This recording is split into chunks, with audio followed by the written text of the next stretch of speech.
guys. This lighting, oh my God. All right, that's a little better. Good morning, good morning. Today's a beautiful morning. I'm looking at hotels in Phuket. So I'm going to Asia. I'm going to talk while I share my video. I'm going to Asia, definitely Cambodia and Vietnam in about 6 weeks now, and that's all booked, but I was trying to decide where I wanted to spend my last 2 weeks, and I am being called to the beach water, which is very interesting because, and when I say I'm being called, I'm getting an intuitive hit, and we can kind of go over intuitive hits on one of my lives one day.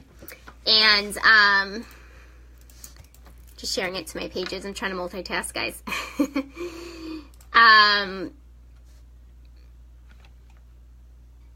Hold on here.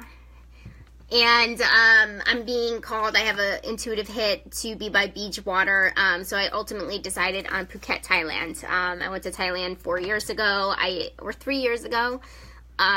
Long time ago, and I never made it to Phuket, so it's definitely something that is on my list, so I'm excited. So yeah, so I'm looking at places now, so that's what's up with me. But okay, let's get into it. I shared on my business pages this video. Sorry guys, my lighting is just terrible, but please bear with me. I think the message that I have to deliver is definitely more important than perfecting the lighting, right? So today I wanted to talk about spiritual awakenings and explaining it to family and friends. So if you're new to me, my name is Justine Leslie. I'm an intuitive coach and spiritual mentor. I help people empower their intuition. I help people help heal themselves, and I help people get spiritually connected. I do all of this because I want people to create a life of bliss, pure bliss, and more aligned with their higher selves and their true path, right?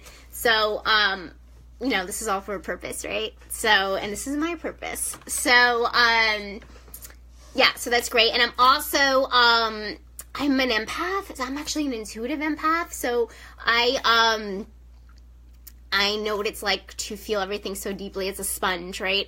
It could be very, very overwhelming. It could be hard to live in this world. So I definitely understand that side of things. And if you have any questions about it, I actually do coaching with empaths as well. So if you want to talk about that, we can definitely talk about that. So, okay, cool. All right, now let's get on to the topic. Can I just take a sip of my coffee? And before I do, I also just want to say, if you're coming on here, say hi. I love when these things are interactive, and the topic that I'm talking about resonates with you, or you have any questions or whatever it is, please do. I'm in New York City. I think everybody knows that. But. And also, my face just now. Also, I am going to be broadcasting live from when I go to Asia. I was just speaking about it earlier. So I'm actually going to Asia for 3 months. One of the important personal parts of life's journey is not having to explain oneself. Rock on. Okay, cool. Very cool. I agree. Yeah, and we'll get to that with this live. So, that's the thing. So today I wanted to talk about how to explain your spiritual awakening to your friends and family. And it's something I've thought about for a really long time. So my story, if you don't follow me, is I had a spiritual awakening about 4.5 years ago now. I think it'll be 5 years in late summer, if I can remember correctly. I'm not sure. But I went through a massive change where people thought that I was crazy. And I thought the same thing about myself as well. If we're going to get candid and I want to be as authentic as possible, I thought about checking myself into mental institutions, no joke, because, you know, I all of a sudden had consciousness pretty much overnight. So I had the realization of my gifts. I was in deep, deep pain because I was an empath and I never protected myself. I was just in a really, really rock bottom place. And all of my gifts came out at the same time. I felt broken at the same time. It was just a really, really bad situation. And when I look back, of course, I had a spiritual awakening, right? It was actually very much needed. So it made a lot of sense of, the timing being in that situation. So it made sense to me. Now, it doesn't make sense still to other people. And that's the thing, is it's not, and that's so great that you said that, Evan, because it doesn't have to make sense to other people. Because our experiences are experiences, and what I really love about spirituality is that there is no one size fits all. Like, you can't even give a definition of spirituality. There are so many because they mean certain things to certain people. And that's the point, right? Is because we are supposed to be using our intuition to feel what resonates with us and feel what feels good. And really, for me, even there are some spiritual teachers that I don't 100% agree with all of the time either. But that's their version. That's their relationship with spirit and God and the universe. And who am I to judge that? I just don't follow them. It doesn't resonate. It doesn't click. And that's totally, totally fine. And that's the same with other people. And I do understand this.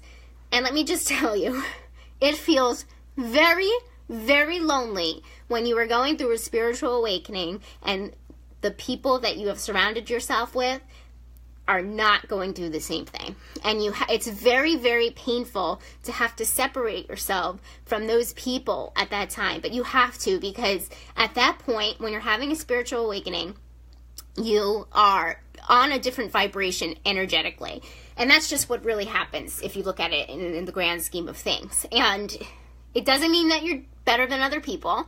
It just means that you're different than other people and that you're just on a different level. And when you get to that level, it's very, very, at the same time, very blissful, but on the other hand, it's very lonely. And when I say lonely, by the way, I mean in the human world, right? Because I was not alone with this journey, right?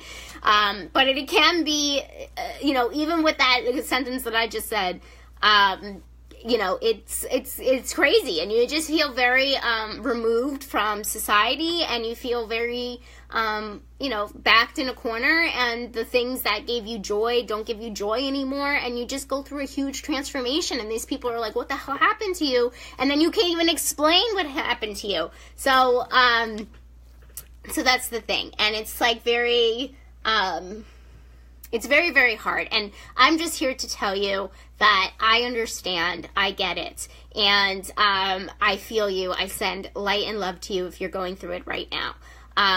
But there is a light at the end of the tunnel. And you'll get to a point where you feel as if you don't have to explain it anymore. And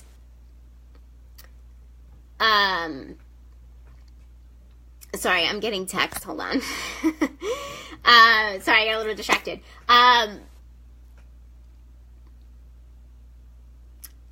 Thank you for equating God with spirit, with the universe as one. Yes, okay, I love that, because for me, I grew up I had a Catholic background, and the word God just really turned me off, and now I just use it interchangeably. God, the divine, spirit, universe, whatever your relationship to it is, whatever makes you feel comfortable calling it, it's all the same, it's all one in my universe, right? So yeah, there will come a time where you'll attract, and here's the good thing, you'll attract more and more people that are awake, and that's what I've done in my life. And my closest friends are the ones that are the most conscious and the more spiritually aware.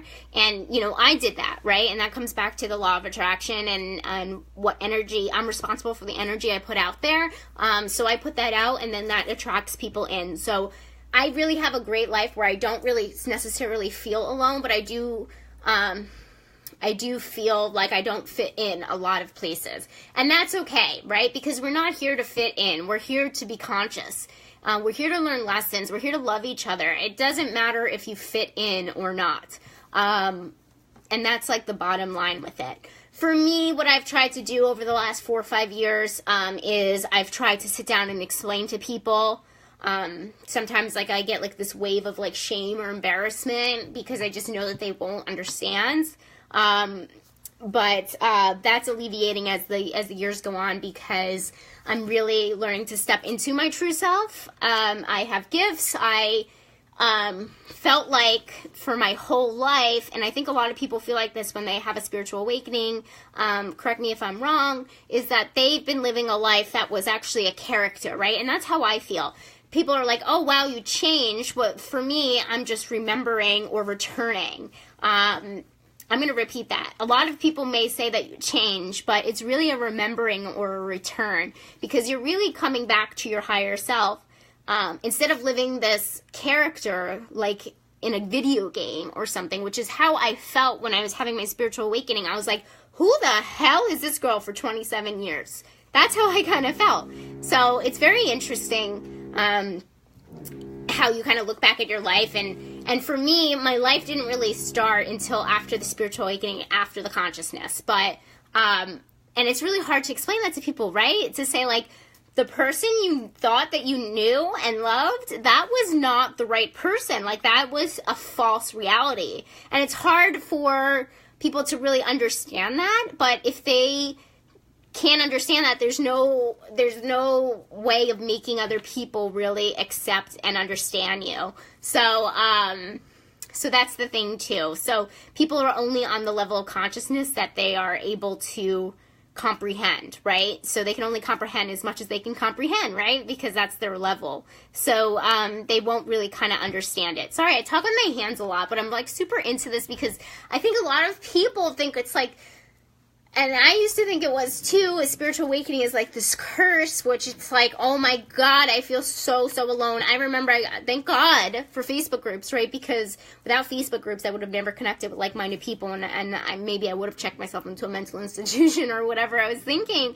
But, thank God for like-minded people, and that's the thing too, is try to surround yourself with more like-minded people. I think it'll help you really understand and really get you to a place of not having to explain who you are and what your experiences were for people to love and understand you, because the right people will love you no matter what. And I know it's a big adjustment for not only for you, but for them. And it's important to understand that.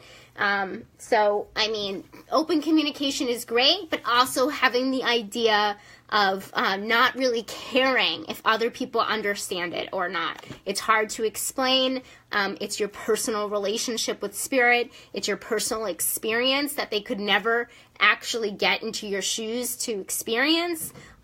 So it is what it is, right? So I hope you guys learned something from this, and yeah, I hope you did. And I hope you can resonate. And thank you so much for those that participated and those that are watching, especially the replay. And I love topics like this. Spiritual awakenings are very, very hard. I love helping people navigate it. It's part of the journey, right? It's the part of figuring out your gifts and all that good stuff. So I will be on next week. Hope you guys have a very blessed weekend. Oh my gosh, sending light and love to you. And I will see you next week. Okay, bye guys.